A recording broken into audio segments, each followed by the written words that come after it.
Hello everyone, मैं संजय रस्तोगी और आज आप लोगों की डिमांड पर एक नया वीडियो लेकर आया हूं। एक नई जानकारी लेके आया हूं हमारे स्पेशल गेस्ट जो कानपुर के हैं, डॉक्टर ओपी पाठक सर के द्वारा। तो अपनी बात चालू करने से पहले और टॉपिक को बताने से पहले मैं आपसे एक निवेदन करना चाहूंगा। यदि हमारी वीडियो आपको अच्छी लगे तो लाइक जरूर करिएगा, चैनल को सब्सक्राइब करिएगा, बेल आइकन को क्लिक कर लीजिएगा जिससे कि हमारी कोई भी वीडियो आए तो आप तक नोटिफिकेशन पहुंच जाए। और आज का टॉपिक आपके लिए और आपके परिवार के लिए, आपके चाहने वालों के लिए, आपके इष्ट मित्रों के लिए, आपके घनिष्ठ मित्रों के लिए, सभी के लिए, आपके अड़ोसी के लिए, आपके पड़ोसी के लिए, सभी के लिए बहुत इंपॉर्टेंट होने वाला है। टॉपिक है, हम अपने शरीर की रोग प्रतिरोधक क्षमता कैसे मजबूत कर सकते हैं, यानी अपने शरीर का डिफेंस सिस्टम कैसे मजबूत कर सकते हैं। आज देखिए, हमारी भारत सरकार भी अपने डिफेंस सिस्टम पर काम कर रही है। क्यों काम कर रही है? क्योंकि इर्द गिर्द बहुत सारे वायरस हैं, चाहे एलओसी हो चाहे एलएसी हो। उन वायरसेस से निपटने के लिए हमारा हमारी भारत सरकार क्या कर रही है? डिफेंस सिस्टम पर कार्य कर रही है। तो हमको क्या करना है? सरकार ने जिम्मा बाहर का ले लिया, हमको जिम्मा अपने शरीर का लेना है। तो जिम्मा कैसे ले सकते हैं, आइए जानते हैं हमारे special guest doctor OP Pathak sir से। Over to doctor Pathak sir. Thank you Sanjay. और टाइमली टॉपिक है, आजकल वायरल बहुत है। जैसे अभी आपने कहा ना कि सारी C L O C L A सी पर बहुत सारे वायरसेस हैं, ऐसे ही आपके आसपास बहुत सारे वायरस बैक्टीरिया फंगस घूम रहे हैं। बट सारे बीमारी वाले नहीं होते, ये भी हमें समझने की जरूरत है। लेकिन आज हम बात कर रहे हैं, हम बीमारी वाले वायरस बैक्टीरिया या कीटाणुओं से कैसे बचें। एक इम्यूनिटी एक शब्द है इंग्लिश में, हिंदी में कहते हैं रोग प्रतिरोधक क्षमता। यदि हमारी ये बढ़ी हुई है तो आप देखे होंगे कि एक ही एटमॉस्फेयर में कुछ लोग बीमार पड़ते हैं, कुछ लोग नहीं पड़ते। कारण उनकी रोग प्रतिरोधक क्षमता मजबूत है, उनका डिफेंस सिस्टम मजबूत है। और जो बार बार बीमार पड़ रहा है उसका डिफेंस सिस्टम कमजोर है। आज हम बहुत थोड़ा सा इस पर सुपरफिशियल बात करेंगे, क्योंकि ये टॉपिक बहुत बड़ा है। डिटेल में बात करने के लिए हम लोग बाद में और वीडियो बना सकते हैं। तो इम्यूनिटी हमारे शरीर में कहाँ होती है? जैसे भाई आप कहोगे, जब हम देश की बात करते हैं तो बॉर्डर पे ज्यादा सिक्योरिटी होती है। हमारे शरीर में इम्यूनिटी कहाँ होती है? हमारा हर हर जगह इम्यूनिटी, हर अंग में, हर टिश्यू में। और सबसे ज्यादा कंसंट्रेशन कहाँ है, कैंट एरिया कहाँ है इम्यूनिटी का? वो है आपका पेट, गट। 70% इम्यूनिटी का स्थान वहाँ पर। तो अब आप सोचो, तभी पुराने जमाने में कहा जाता ना कि पेट सही तो सब सही। तो इसीलिए अब फिर उतना ही जोर है आपका पेट सही हो। और कुछ चीजें स्पेसिफिक मैं नाम लेना चाहूंगा। लिम्फ नोड, गांठें जो होती हैं। तो मैं एज ए पेडियाट्रिशियन में देखता हूँ, मेरे पास जरा सी यहाँ गांठ दिख गई और मदर पेरेंट्स भागे चले जाते हैं, सब गांठ आ गई, गांठ आ गई, गांठ आ गई। ये कैसे जाएगी? तो मैं ये कहता हूँ, ये तो आप ऐसे बोल रहे हो कि हमारा थाना यहाँ से कैसे जाएगा। थाना तो होना चाहिए ना, पुलिस चौकी तो होनी चाहिए, जैसे बॉर्डर पे चौकी होती है सेना की, तो होनी चाहिए। तो ये हमारे नोट्स क्या है, ये चौकियां हैं। ये एक कोई, हाँ, ये इनमें जब दुश्मन कब्जा कर लेता है तो वो बड़े हो जाते हैं, वो बीमारी है। तो तब तक हमें कौन बीमारी है कौन नहीं, ये समझने की जरूरत है।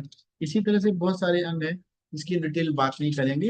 इम्यूनिटी दो तरह से होती है बेसिकली। एक इम्यूनिटी ऐसी होती है जो शुरुआत से आपके साथ, इनेट इम्यूनिटी कहते हैं। और एक इम्यूनिटी होती है जो आप धीरे धीरे अक्वायर करते हो, मतलब कहते हैं जैसे मसल ट्रेनिंग होती है ना, ऐसी इम्यूनिटी ट्रेनिंग भी। कैसे? बार बार जब आपको बीमारियां लगती है, देखिए बच्चों को वायरस बहुत लगता है, बड़ों को नहीं लगता। तो बड़ों को क्यों नहीं लग रहा होता है? उनका उनका इम्यून सिस्टम स्ट्रांग हो गया है, बहुत सारे एक्सपोजर लेके समय के साथ। और हम टीका लगाते हैं, टीका भी तो एक कंट्रोल्ड बीमारी से एक्सपोजर होता है। ऐसे इम्यूनिटी ट्रेनिंग होती है और बढ़ती है। ठीक है, अभी उससे पहले हम बात करेंगे जो पैदाइशी इम्यूनिटी आती है, इसे इनेट इम्यूनिटी कहते हैं। ये इमीडिएट रिस्पॉन्स देती है। जो एक्वायर्ड इम्यूनिटी है वो तो जब वायरस जाएगा, उसको एक सेल पहचानेगी, फिर दूसरी जगह ले जाएगी, तब एंटीबॉडी बनेगी। मतलब कुछ घंटे तो लग ही जाते हैं, कुछ दिन तो लग ही जाते हैं। लेकिन जो इनेट इम्यूनिटी है, तुरंत एक्शन देती है। तो ये सबसे बड़ी कौन सी है इम्यूनिटी है? सरफेस है, जैसे हमारी स्किन है, हमारी नाक के अंदर जो लेयर्स हैं, ये सबसे बड़े इम्यून फोर्सेस हैं। और यहाँ पर बहुत सारे सीलिया होते हैं जो बाहर निकालते हैं लिक्विड से। आपको जुकाम हो तो नाक बहने लगती है।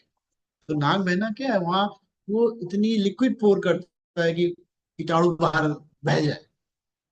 इस तरह का रिस्पॉन्स आता है। बहुत मैं बहुत ही लेमन लैंग्वेज में बात कर रहा हूँ, साइंटिफिक बात से बच रहा हूँ। और इसके अलावा बहुत सारे कंपाउंड रिलीज करते हैं जो बैक्टीरिया वायरस को मार देते हैं। इसके अलावा सेल्स होती हैं, किलर सेल एक बहुत इंपॉर्टेंट सेल होती है। किलर सेल का काम क्या है, उसका नाम ही है किलर। किसी फॉरेन वो इन्वेजन को देखेगी, उसको मार देगी। ये सब में होती है, ये नॉन स्पेसिफिक है कोई भी। इवन जैसे आपका कैंसर स्टार्ट होता है, कैंसर जो एक सेल से शुरू होता है, उस सेल ने जैसे ही कैंसर चेंज आया, यदि आपका किलर सेल मजबूत है तो उसको खा के किनारे कर दें, कभी कैंसर नहीं। सोचो आज कैंसर बढ़ते जा रहे हैं, इसका मतलब हमारी ये क्षमता में कमजोरी आ गई है। इसकी हम बात करेंगे। और एक बहुत बड़ा इम्यूनिटी का जो है फैक्टर है, द्योतक है, वो है आपका फीवर। अक्सर हम लोग फीवर के पीछे लग जाते हैं, दवाई खिला खिला के फीवर को चढ़ने नहीं देते। फीवर आपका फ्रेंड है। फीवर एक बहुत बड़ा प्रोटेक्शन। तो फीवर की दवाई मात्र इसलिए दी जाती है कि हाई टेम्परेचर में होने पाए, जिससे उसके जो इफेक्ट आते हैं वो ना होने पाए। ये पर्पस नहीं है कि फीवर ना आए। फीवर तो एक रेस्पॉन्स है एक इन्फेक्शन का। यदि फीवर एक मैसेंजर है एक इन्फेक्शन का, तो यदि फीवर ना हो तो आपको कैसे पता चलेगा कि हमें इनफैक्ट टाइफाइड हो गया है, मलेरिया हो गया है। सोच के देखो, फीवर आपकी जान बचाता है। यदि फीवर नहीं हो, जिंदा नहीं रह सकते। मलेरिया हो जाएगा, फीवर नहीं आएगा। डायबिटीज हो गई, आप देखिए सुन्न हो जाती है हाथ पैर की उंगली, पता ही नहीं चलता, जल जाते हैं, घाव बन जाते हैं, भरता नहीं है, अंगूठा काटना पड़ता है। तो ना पता चलने का, दर्द ना होने का कितना खामियाजा हम भुगतते हैं। तो फीवर को, और take fever as a friend, उसको मैनेज करके रखिए, एलिमिनेट नहीं करिए, मारिए नहीं। तो ये सारे हमारे जो ऐसे रिस्पॉन्सेज हैं जो नॉन स्पेसिफिक हैं और पैदाइशी होते हैं। आप कैसे पता चले कि हमारा इम्यून सिस्टम कमजोर है? यदि आप बार बार बीमार पड़ रहे हैं, इन्फेक्शन लग रहे हैं, खांसी जुकाम जल्दी जल्दी लग जा रहा है। देखिए पहले साल में बच्चा आता है तो 6 महीने तक बीमार नहीं पड़ता, माँ से इम्यूनिटी आती, ट्रांसफर हो जाती है। लेकिन 6 महीने के बाद आप देखो धड़धड़ बीमार पड़ता है। 6 महीने से 2 साल में 10-12 बार उसको जुकाम खांसी लग जाती है। ये इम्यूनिटी ट्रेनिंग। लेकिन जैसे ही आप बड़े हो, 2 साल 3 साल 4 साल और बड़े हो को नहीं लगता। तो यदि बड़े को भी जुकाम लग रहा है बार बार जल्दी जल्दी, जुकाम मीन्स इन्फेक्शन वाला, एलर्जी वाला नहीं, वो डिफरेंट टॉपिक है। हालांकि एलर्जी भी इम्यूनिटी वीकनेस की शाइन का साइन है। और आप थकान महसूस करते हैं, बार बार पेट में दर्द हो जाता है, टट्टियां लग जाती हैं, आपका वुंड हीलिंग स्लो हो रही है, मसल जॉइंट पेन बात जल्दी जल्दी फील करते रहते हैं, स्किन में बहुत सारे बार बार प्रॉब्लम आ रही है, फुंसी निकल आ रही है, आप हमेशा बर्nt आउट फील करते हैं, मतलब थकान ही लगी रहती है हमेशा। ये भी इम्यूनिटी कमजोर का निशानी है। और हमेशा दवाएं खाते रहते हैं, ये भी, ये इससे पता चल रहा है कि हमें अपने डिफेंस को मजबूत करने की जरूरत है। अब हम कैसे इसको मजबूत करें? तो आज की तारीख में साइंटिफिक वे है, बहुत सारा आया वैक्सीन का, टीके लगवाते हो आप बच्चों को। आज की तारीख में आप एडल्ट को भी टीके लगते हैं। तो आप जैसे फ्लू का वैक्सीन है, कोई भी लगवा सकता है, इस तरह के। दूसरा है हमारी डाइट हेल्दी होनी चाहिए, बहुत अनहेल्दी डाइट है। ये पूरा सब्जेक्ट अलग है, इस पे वीडियो ऑलरेडी हम लोग दे चुके हैं, आप उसको सुनिए कि हेल्दी डाइट, हेल्दी प्लेट कैसे डिजाइन करें, वहां से इम्यूनिटी आती है। एक्सरसाइज का बहुत बड़ा रोल है इम्यूनिटी में। अभी मैं इस पे आऊंगा डिटेल में। हाइड्रेशन, पानी नहीं पीते हम लोग, कम पानी पीते हैं, ये भी उसका भी रोल है। सोते नहीं ठीक से, ये एक फैक्टर है। और हमेशा चिंता में रहते हैं। चिंता काहे की? भूत की या भविष्य की, वर्तमान में रहते नहीं। सबसे बड़ा कारण है चिंता का, स्ट्रेस का, ये बहुत है। और हम खाने में जो गैप हो रहा है उसको फिल करें, नहीं करते हैं, सप्लीमेंट का यूज नहीं करते, सप्लीमेंट को अपनी अपनी धारणाओं में रखें। तो यदि हम इनको, इन सारे फैक्टर्स को यूज करें तो इम्यूनिटी को मजबूत कर सकते हैं। तो वैक्सीन, आप जानते हो, डॉक्टर के पास जाएंगे, वैक्सीन लग जाएगी। अब नींद, नींद क्यों जरूरी है? यदि आप अच्छी नींद नहीं ले रहे, आप सूर्य को फॉलो नहीं कर रहे, आप 1 बजे 2 बजे सो रहे हैं, 12 बजे खाना खा रहे हैं, नींद नहीं आएगी। नींद नहीं आएगी, किलर सेल्स कमजोर हो जाएंगे। किलर सेल में बता चुका, एंटीबॉडी प्रोडक्शन कम हो जाएगा, इन्फेक्शन आएगा, यदि इतनी एंटीबॉडी बननी थी तो इतनी ही बनेगी। आप समझ सकते हो क्या होगा। और जो इन्फेक्शन की वजह से इन्फ्लेमेशन होता है, जो जो ऑक्सीडेशन प्रोसेस होती है, ऑक्सीडेंट्स बनते हैं वो ज्यादा बनते हैं। तो यदि उसका उल्टा कर दो, यदि आप नींद अच्छी ले रहे हो तो ये चीजें बढ़ जाएंगी, आप बीमार कम पड़ोगे। इसी तरह से एक्सरसाइज है, एक्सरसाइज भी हमारी इनेट इम्यूनिटी जो जो हमारी शुरुआत से आती है उसको मजबूत करती है। किलर सेल्स को एक्सरसाइज भी मजबूत करती है। और उम्र का जो असर आता है, देखिए, करीब 40 साल के बाद, 50 साल के बाद आपकी इम्यूनिटी कमजोर होने लगती है एज की वजह से, उसका असर कम हो जाता है। और ओवरऑल जो सेलुलर जो एक्टिविटी है वो बढ़िया हो जाती है। तो एकदम 150 मिनट पर हफ्ते एक्सरसाइज करें, ब्रिस्क वॉकिंग करें, घर वॉक करें, या घर के अंदर भी आप आसन और तरह तरह की, आज की तारीख में आप किसी भी यूट्यूब पे जाके आप वीडियो की कॉपी कर सकते हैं। हम लोगों के आरोग्यम आनंदम में बहुत सारे वीडियोस हैं जहां हम लोगों ने सीख के बताते हैं, करते हैं, आप वहां से कॉपी कर सकते हैं। कैसे हम वार्म अप एक्सरसाइज करें, कैसे हम कोर मसल एक्सरसाइज करें, कैसे हम गट स्पेसिफिक एक्सरसाइज करें, कैसे हम प्राणायाम करें। बहुत सारी चीजें तो यहाँ से आप सीख सकते हो। और स्ट्रेस को कैसे मैनेज करें, माइंडफुलनेस मतलब वर्तमान में रहने की सोचे, भविष्य की चिंता इतनी ना करें कि वर्तमान खराब हो जाए, और जो भूतकाल जा चुका है उसमें फॉरगिव फॉरगेट का कुछ यदि सिद्धांत अपनाएं तो आपकी इम्यूनिटी मजबूत हो जाएगी। ये देखा गया है कि जो लोग मेडिटेट करते हैं उनमें एंटीबॉडी लेवल ज्यादा होता है। ये स्टडीज हुई है कि आप फ्लू का टीका लगा के देखा गया है कि जो लोग रात में ढंग से नहीं सोते थे उनके एंटीबॉडी लेवल, जो स्ट्रेस रहते थे उनका एंटीबॉडी लेवल, और जो पॉजिटिव माइंडसेट में थे उनका एंटीबॉडी लेवल में सिग्निफिकेंट डिफरेंस पाया गया। तो ये आज की साइंस भी प्रूव करती है। हमारी पुरानी जो सनातन सभ्यता है वो तो पहले से ही कहती है कि ये सब चीजें आप नेचर से जितना जुड़े रहेंगे उतनी आपकी मजबूत रहेगी। अब हमने इसमें हेल्दी डाइट को छोड़ा था, उसको मैं अब लेता हूँ कि आज की तारीख में न्यूट्रिशन से हम पेट तो भर रहे हैं, पोषण नहीं ले रहे। ये सबसे बड़ा काम। हमें चाहिए प्रोटीन, हमें चाहिए गुड फैट, हमें चाहिए विटामिन मिनरल्स, और बहुत सारी हर्ब्स हैं हमारे पास जो हमारी इम्यूनिटी को मजबूत करती हैं। लेकिन आप देखो, हम कहाँ, सपोज आज की तारीख में प्रोटीन की बात करें, एंटीबॉडी प्रोटीन से बनती है। सेलुलर जो हमारी है वो किलर सेल काहे से बनेगी, प्रोटीन से बनेगी। गुड फैट से बनेगी। लिम्फोसाइट काहे से बनेगी, फैट से बनेगी, प्रोटीन से बनेगी। प्रोटीन हम खाते नहीं, 90% लोग प्रोटीन डेफिशिएंट है, गुड क्वालिटी प्रोटीन नहीं है। तो हम जरा हर खाने में दाल लाएं, चना, कोई भी एक्स वाई जेड, कुछ भी जो आप प्रोटीन के जो खाने हैं, सबको मालूम है, नहीं मालूम है तो आप हमारी कम्युनिटी से जुड़िए, आपको पता चल जाएगा। फिर भी आप भरपाई नहीं कर पाएंगे, 50-60 ग्राम पर डे की जरूरत है एज ए एडल्ट। तो आपको यहाँ पर इंटेलिजेंट सप्लीमेंटेशन करना चाहिए, कंप्लीट प्रोटीन जिसमें 100 के 100 अमाइनो, 9 के 9 अमाइनो एसिड्स मिल जाए, 100% बॉडी में अब्जॉर्ब हो। और विटामिन सी बहुत बड़ा सोर्स है, विटामिन सी के फ्रूट्स और वेजिटेबल्स खाएं, साथ में सप्लीमेंट करें। आंवला बहुत बड़ा सोर्स है खाने का, लेकिन आंवला 12 महीने नहीं मिलता।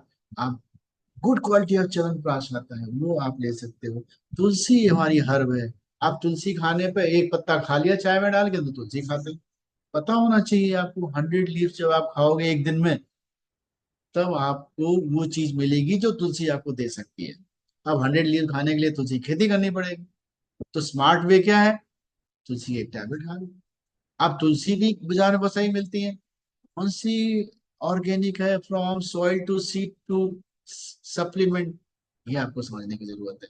ये नॉलेज है, हमारा जो प्लेटफॉर्म है यही नॉलेज देता है कि आप कैसे निर्णय लें। निर्णय आपका है, हमारा काम केवल है आपको अवेयर करना। ओमेगा 3 गुड फैट की हमने बात करी, डीएचए ईएपी हमारे खाने में नहीं होता, DHA is must for every cell. और तो ये सब जो जानकारी मैंने बताई, ये सप्लीमेंटेशन, हमारी healthy plate, sound sleep, mindfulness, exercise, ये बड़े बड़े नाम हम अलग अलग आपको भारी लग रहे हो, बहुत सरल है।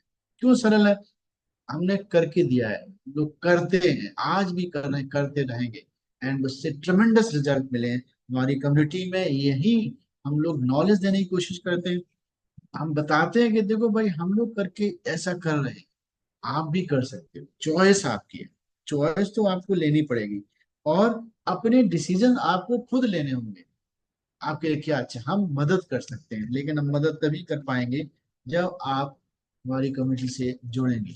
मुझे लगता है कि आज की इंफॉर्मेशन इतनी निहायत जरूरी है कि हम अपनी फाइनेंशियल हेल्थ भी अच्छी कर सकते हैं, और अपनी ओवरऑल हेल्थ तो अच्छी करेंगे ही करेंगे। Thank you. बहुत बढ़िया sir, thank you so much. और आज हमारे व्यूअर्स को ये तो बहुत अच्छे से समझ में आ गया होगा कि हम अपनी इम्यूनिटी को मजबूत करने के लिए हमें क्या क्या करना चाहिए। और मेरे को यदि जो लोग जानते होंगे तो उनको बहुत अच्छे से पता होगा, उन्होंने मुझे कभी आज तक बीमार देखा ही नहीं होगा। और जितने लोग मुझे बहुत अच्छे से जानते होंगे उन्होंने एक चीज और देखी होगी कि मेरे आसपास आने के बाद आप कभी आपकी बैटरी डाउन हो ही नहीं सकती, क्योंकि मेरी बैटरी हमेशा आपको चार्ज मिलती हुई दिखी होगी। तो उसके पीछे एक रीजन है, जो सर ने ये बताया कि पानी पूरा पीजिए, नींद पूरी लीजिए, प्रोटीन का ख्याल रखिए, विटामिन मिनरल्स का ख्याल रखिए, गुड फैट का ख्याल रखिए, कार्बोहाइड्रेट्स का ख्याल रखिए। और विश्वास करिए पिछले 8.5 सालों से मैं, एक बहुत बड़ी कंपनी है, मैं यहां पर इस वीडियो में उस कंपनी का नाम नहीं लूंगा, बताऊंगा वो बहुत बड़ी कंपनी है और मेरे जानने वाले मुझे जानते होंगे, मैं उस कंपनी के 8.5 साल से सप्लीमेंटेशन यूज कर रहा हूं और अपने परिवार को यूज करा रहा हूं। विश्वास करिए यदि वो सप्लीमेंट 8.5 साल से पहले मुझे पता लग गए होते तो ये जो बाल कम हो चुके हैं वो भी कम नहीं होते। क्योंकि हमारे यहाँ ऐसा भी सिस्टम है कि यदि आप उस सिस्टम को फॉलो करते हैं तो हेयर फॉल उतनी तेजी से नहीं होता जितनी तेजी से हो चुका है। और आज वर्तमान में एज मेरी 47 है, कोई ब्लड प्रेशर की प्रॉब्लम नहीं है, किसी प्रकार का लो ब्लड प्रेशर नहीं है, किसी प्रकार का हाई ब्लड प्रेशर नहीं है, कोई डायबिटीज नहीं है, कोई एक्स नहीं है, कोई वाई नहीं है, कोई जेड नहीं है। टनाटन बीएमआई है 20, टनाटन बीएमआई है 20। अब आप कहेंगे बीएमआई क्या है, तो इसको जानने के लिए ही जुड़ी है हमारी कम्युनिटी ओम आरोग्यम ओम आनंदम से। और ये सब इसलिए हो पाया है क्योंकि मैं आज से 8.5 साल पहले डॉक्टर ओपी पाठक सर के सानिध्य में आया।